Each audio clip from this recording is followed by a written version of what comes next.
Justification is a legal term.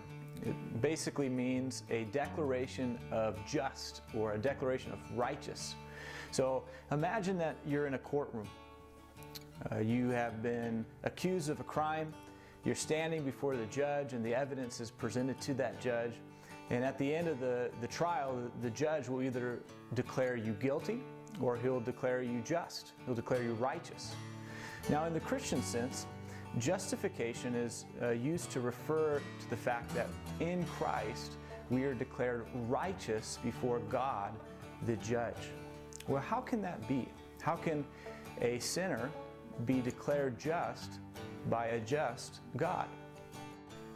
The way that we can be declared just by a just God is only through a union with Christ. And so through faith in Christ, we're united to Christ. And as we're united to Christ, our sin, our evidence, as it were, becomes His. And He goes to the cross and He stands condemned in our place. He's declared guilty as sinful in our place.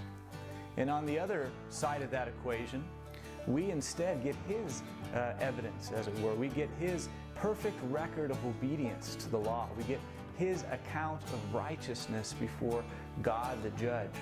And so when we put our faith in Christ, we have this hope that before the just judge, we can stand righteous before Him because we have Christ's evidence in our account. This should give the Christian great hope for two reasons. One, there's no more wrath left for the Christian because Christ has paid it all.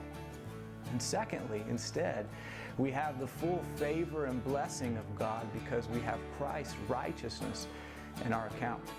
And so if you were to end with something, if you were to grab onto something to help you remember what justification is, justification is just as if I never sinned and just as if I had perfectly obeyed the law because of faith in Christ, because of what Christ has done for me.